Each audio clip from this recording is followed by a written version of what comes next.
What we're looking at here, and when we talk about the Word of God, I'm asking to put this PowerPoint up here. Knowing my place. Somebody say, know your place.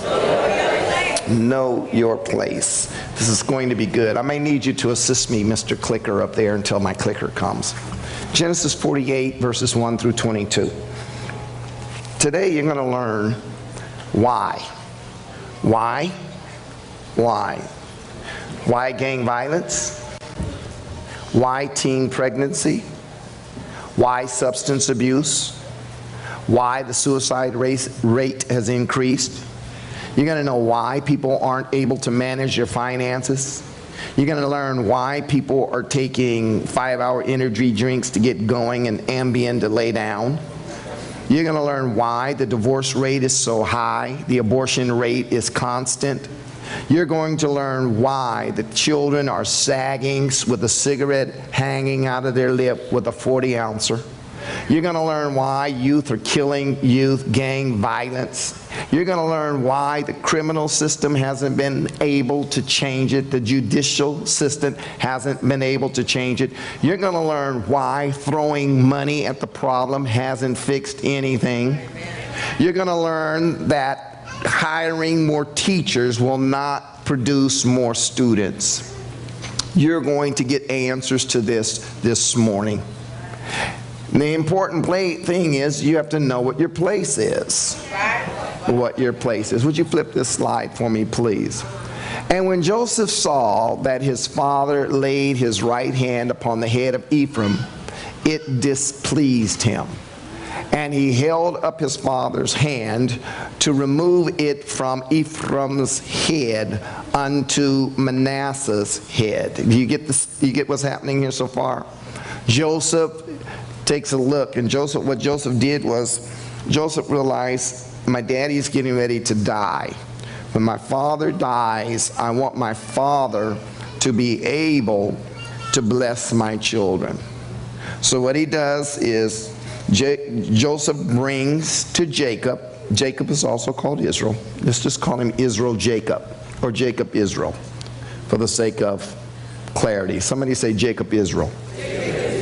He's the same person. Jacob Israel is the grandfather. Joseph is his son, and he brings Ephraim and Manasseh. Manasseh is placed at grandfather's right hand. Ephraim is placed at grandfather's left hand. So grandfather is supposed to lay hands on Manasseh and Ephraim and bless them. And when he gets ready to do this, instead, now Joseph set him up because daddy can't see. He's old. His eyesight is bad.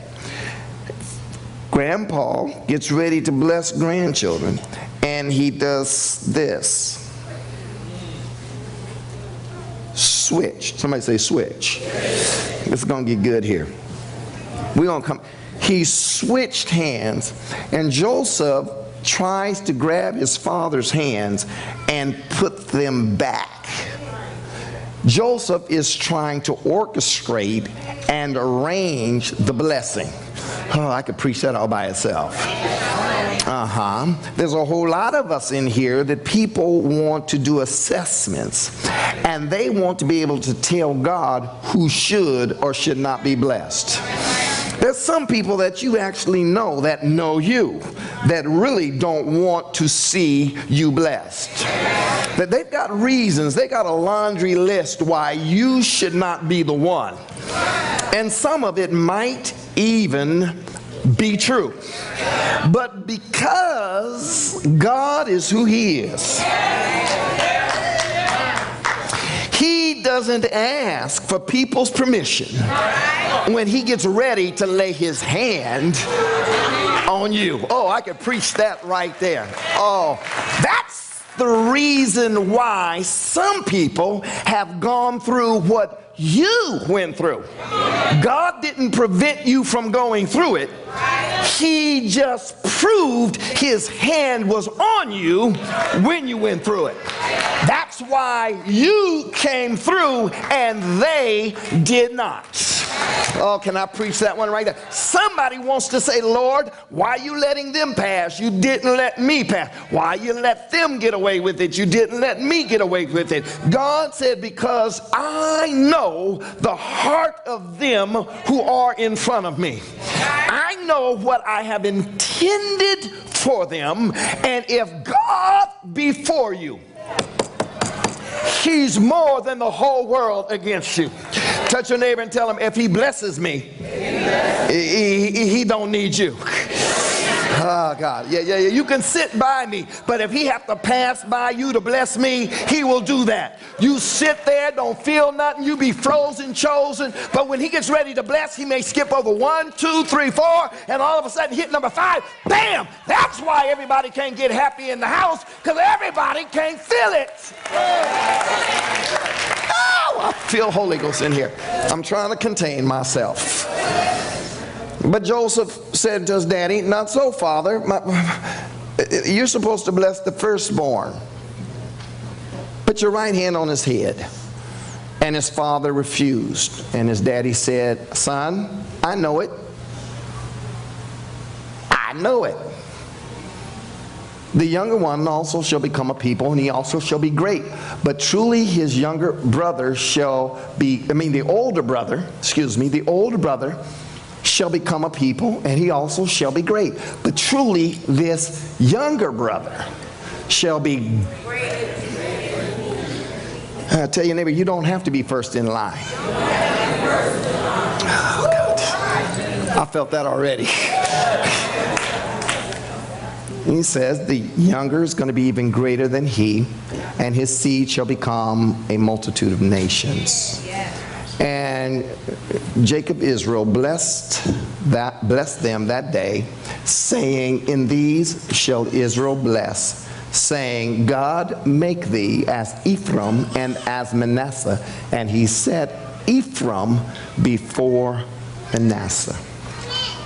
Okay, now we got a few minutes to work. You got paper and pencil? You might have to write some of this down. And I doubt if we'll be able to teach it Wednesday. We'll see if we get done with the science stuff early enough.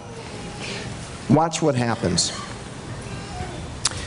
As the two come to be blessed, we discover a couple of things. There is a blessing process, a process of which we go through to be blessed. If you don't go through that process, then you must not be blessed. Stand to reason. What is the blessing process? I'm going to describe it for you. Remember, both of those sons are there in front of Jacob Israel to be blessed. Here's how it works. First, there's birth and circumcision. At birth, when the male child was born, all male children were supposed to be circumcised. They were supposed to have the flesh cut from their skin in order that they might represent something. What you find when you're looking at the circumcision process, in Genesis 17, 10, and 11, it says, this is my covenant which you shall keep between me and you and your seed after you. Every man child among you shall be circumcised, and you shall circumcise the flesh of your foreskin, and it shall be a token, somebody say token, of the covenant between me and you. Now when we go through this steps of blessing, let's see how well we measure up to it. You be the judge. He says the process for being blessed means that the child, the males, are supposed to be circumcised.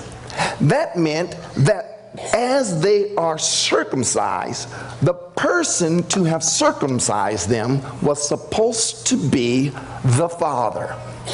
The father was supposed to take every male child born to him, cut and circumcise his flesh, and let that child know that the purpose of the pain that's being inflicted on you, the purpose of the process that would be traumatic, the whole purpose is about you knowing there is a covenant between you, baby boy, and God himself.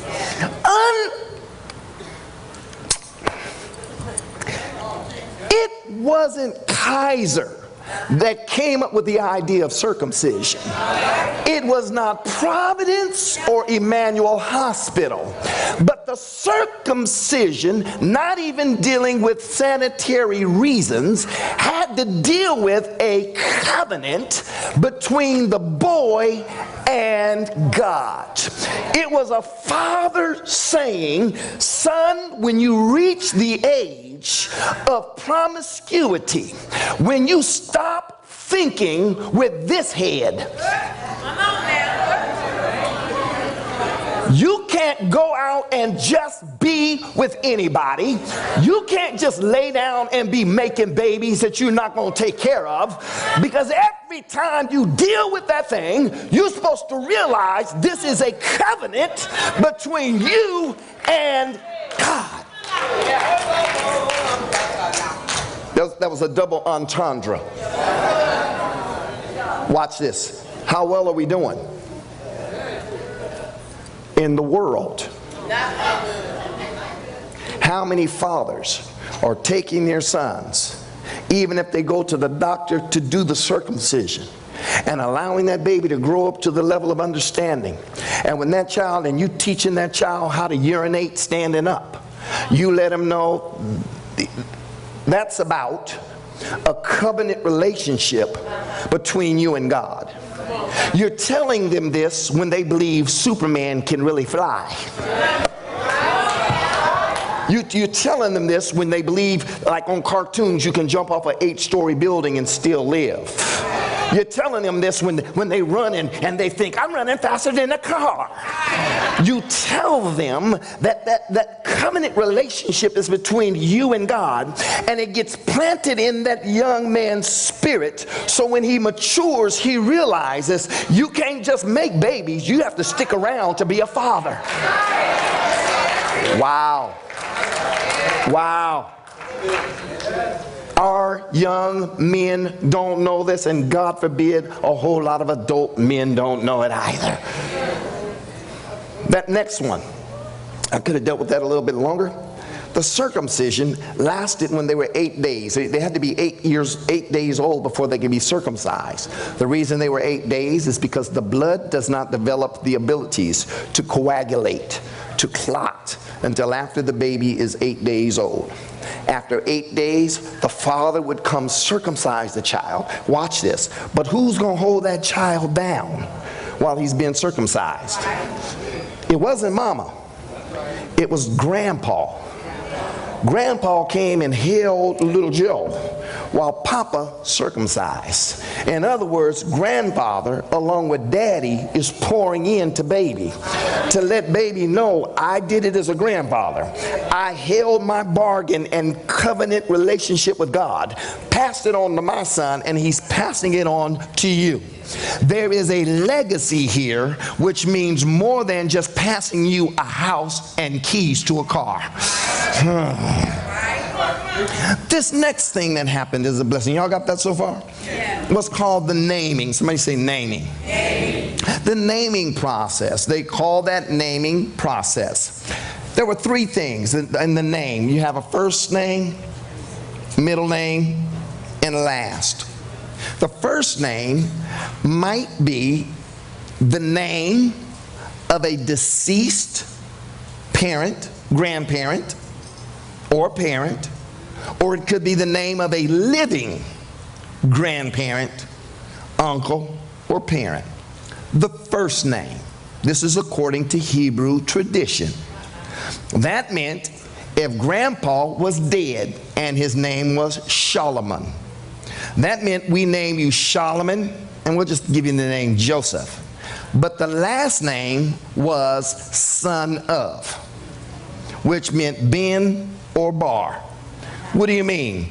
You're named after your grandfather who's dead, Solomon. We're going to just give you the name Joseph, but you are the son of Hardy. Y'all with me?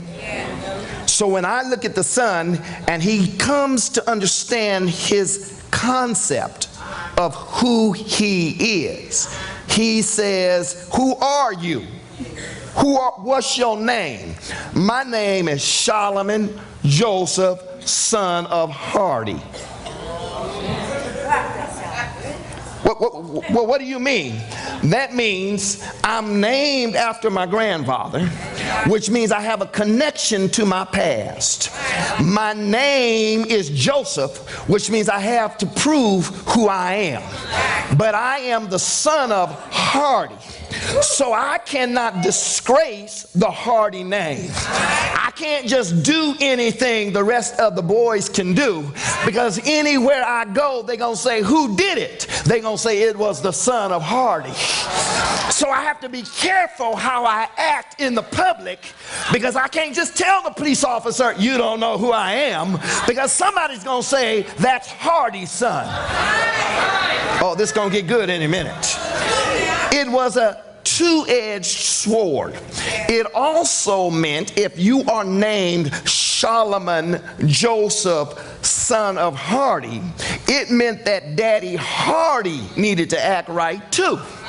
Because the last thing you want from your child is for them to have a complex, because my daddy was a rolling stone. Wherever he laid his hat was his home. My daddy was a pimp. My daddy was a player. My daddy never paid his bills. My daddy was a jerk. My daddy was a gambler. The last thing a kid wants to be known as, the son of the gambler, the son of the drunk addict, the son of the wife beater, the son of the cheater. The child wants to know, Daddy, you need to live right too, because you don't want people persecuting me because of what you did in... Is that too deep for somebody? How are we doing on that one in society? We messed that one up. Daddy's doing what he want to do. He's leaving Johnny to be raised by mama, and Johnny is 34 years old and still don't know how to take the out of his mouth. I didn't say it, but you thought it. Still hanging on the mama's skirt, 34 years old, 25, don't have a job, still turning around looking for some other woman to pay his car note, looking for some woman to pay his apartment bill, looking for some woman to tell him he's somebody, and if she don't bow down to him, he gonna find somebody else. That boy needs a daddy to say, you are the son of, and you will not act like, you will not behave, you're my child. Did he really go there? Yes, he did. That's the naming process. I could go further, but shall we keep moving? The third thing they had was a redeeming process. So wait a minute. He's born, circumcised, which means I have a covenant with God. My father circumcises me. Then they name me based on grandfather, uncle, deceased or alive. Then give me my own name and then say I'm the son of. So I have a family identity. But then I grow 30 at 30 days old. There was a redeeming process. What does a redeeming mean? I'm going to educate some of you because many of us don't know this. What happened was when the children of Israel were in slavery and the Lord delivered them and brought them out, he turned around and said, every firstborn boy, every firstborn that comes out of his mother's womb will be dedicated, sanctified, and they will work in the church. So how many firstborn boys do we have here? Stand up real quick. If you're the firstborn boy, stand up real quick. Come on, come on. Look at all of them. These are all firstborns. Just look around, y'all. See them? He said, you're supposed to be the preacher. You're supposed to be the pastor. You're supposed to be the minister. You're supposed to be the evangelist. You're supposed to be the one running the church. When we come to this church Monday through Friday, y'all the ones supposed to be in here going to the hospital, visiting the sick, visiting the people in jail. Y'all, that's your assignment as the firstborn from your mother. Keep standing. That's what he said in Exodus 13, 15, and 16. But then something happened. When all of them came out of Egypt, and Moses, can I be Moses for a minute? He said, okay, God has called all of y'all to help do ministry. I'm getting ready to go get a word. I'll be right back. Moses goes up to the top of the mountain, and he's getting a word from God. Now, when Moses went up here to get a word from God, do anybody remember what they did? What? I heard somebody say they started a party. They started a naked party. Had an orgy thing going on. What did they make? Made an idol, a golden calf. And they start worshiping the golden calf. The Lord said, Moses, you better go on down there. Moses comes back and he said, what have you done? Look at y'all. I left y'all in charge and y'all messed up royally. Wow. So the Lord turns around in Numbers 3 and said, I tell you what I'm getting ready to do. It didn't work. So I'm getting ready to exchange all of the firstborn. Because when they start partying, there was only one family that didn't party. That was Levi, L-E-V-I. Levi's family didn't party. So he said, what we're going to do is exchange you guys. One for one. Okay? Y'all with me? So, you two sit down. Now, I got me 2 Levi's to replace you. Sit down over there. I got me 2 more Levi's. Y'all sit down on this section. 1, 2, 3, 4, 5, 6. I got 6 more Levi's to replace y'all. Y'all sit down. 1, 2, 3, 4, 5, 6, 7. Sit down. Then I got 7 more to replace you guys. Go. 1, 2, 3, 4, 5, 6, 7, 8. Go sit down. I got 20 to replace that 20 that just sat down. How many over here? 1, 2, 3, 4, 5, 6, 7, 8, 20. Sit down. I got another 20. He said, now I had 20 Levi's. When they got done, there were 22,000 Levi's, 22,273 firstborns. I've used up 22,000 of y'all got to sit down, and I got 22,000 Levi's. I have these other firstborns that are left over. How are we going to redeem y'all? Because y'all can't serve in ministry. Numbers 3 said their parents, 273, says y'all going to sit down. What we're going to do is take an offering to the church. And we're going to give an offering. We're going to put our shekels right here. And when we put the shekels there, we are redeeming our sons so they don't have to serve in a ministry. This is going to make sense in a minute. What do you mean? Imagine what it would be like if we told every one of these males, you get to go get a job as a construction man, you get to get a job as a postman, you get to get a job as a mailman, a baker, you go get to be a doctor and everything, and you don't have to come in and do ministry. But you know why you got away with that and you got to go to school and do homework and stay up late at night and get ready for your exams? Do you know why that you were able to get successful and you might have fell into some drugs, but you got out of it, messed up with a crazy mate and you got through that and you got into something, because when you were little, you were supposed to be dedicated to God. But what we did was we went down to the church and we gave an offering so that you wouldn't have to. We stood in the gap for you. Can you imagine the difference we would have with the people in the street if they realized somebody is serving in the church and redeeming me from having to be, I'm going to have to teach this one. What in the world are you talking about, Pastor? That means, listen, when you go get a job and you are making money and you spent last night at home in the comfort of your home, you're going to work on Monday. The Lord said, when you come into this house, you're supposed to remember redemption was paid so that you didn't have to serve like these that are serving up here. Oh, it's going to make sense in a minute. Pastor, what can you go deeper? What do you mean? When we come into God's house and take a look at the redemption process, the Lord says this. You know what I told you to do? You're going to be judged. Tell your neighbor, you're going to be judged. Let me tell you what you're going to be judged on. When I was sick, did you feed me? Excuse me. Yeah, that one too. When I was sick, did you come visit me? When I was hungry, did you feed me?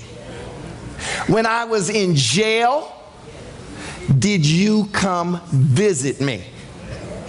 When I didn't have clothes, did you clothe me?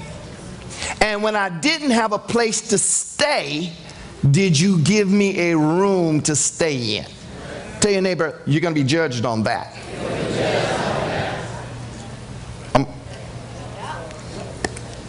How are we doing on that?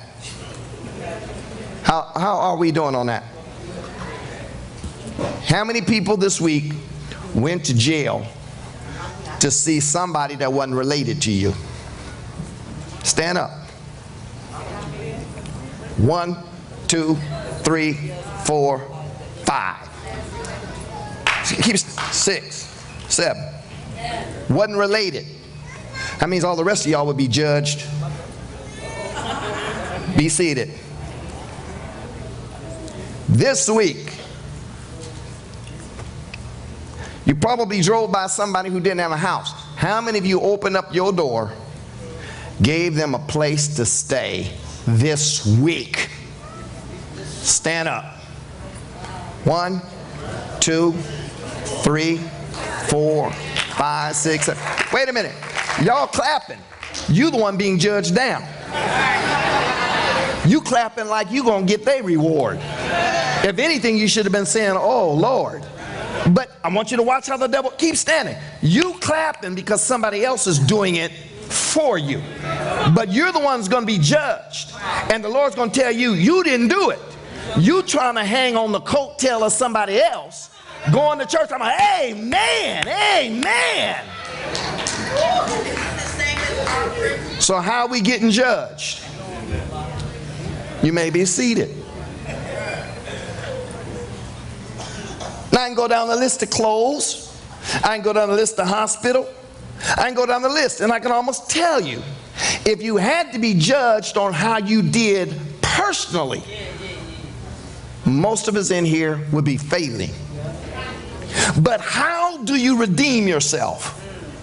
When you show up in this church, put your tithes and offerings in the plate, you turn around and say, Lord, I wasn't able to get it because I worked 40 hours this week, 60 hours this week, but I redeemed myself. I can go home and take a good cold shower, hot shower, sit down and watch TV, and know that when I got my paycheck, I made sure that the church was empowered so that they could provide houses for people who can't afford it, so that they can go feed the people on Burnside, so that the prison ministry can keep happening, so that they can go to the hospitals. And y'all, you should be getting happy right there. Now, if you don't pay tithes, I understand you sitting there, but if you know you are a giver, you ought to be able to say, judge me, and find me worthy of redeeming myself. Wow. That's why the devil hits us in the pocketbook. They're always talking about money. Always talking about. That's why I don't go there. They're always talking about money. And little do you know, some of you are the very ones, when you take vacation, you don't send your money in. You don't send your money. Most of you don't. And that's like telling the electric company when you take 2 weeks off and you come back and say, I ain't paying my light bill, because no, you paying a sewer tax, you're going to pay a water runoff whether you was in the house or not. You're going to pay property taxes. If the government gets theirs and you redeem yourself with IRS, you ought to redeem yourself with the Lord and say, I was glad to bring my tithes and offering into God's house. It's crazy me sitting up here begging y'all for money and Pastor Steve giving a sermon and taking 20 minutes talking about we getting ready to pay the mortgage, and come on, y'all pay the mortgage, and you know what, we got to send that check in, and everybody's like, nah, come on. If they did it in the Old Testament, we could do. Oh, okay. The devil is a liar. You get God's money out of your pocket, you run down here, throw it down. We don't need to do theatrics. We don't need to play it. Woo, jeez, must I go there? I have to rap now. Rap now. Rap means wrap it up. Get God's money out your pocket. You redeem yourself. I don't have to serve, they serve. Going through the city, representing this house, cleaning up school grounds, and they're doing that for free, meeting with the attorneys, meeting with district attorneys, and they call my phone and blow my phone up like it's crazy. And I got to pay parking tickets, and I got a ticket of $260 for going through a yellow light. But the camera said it was red.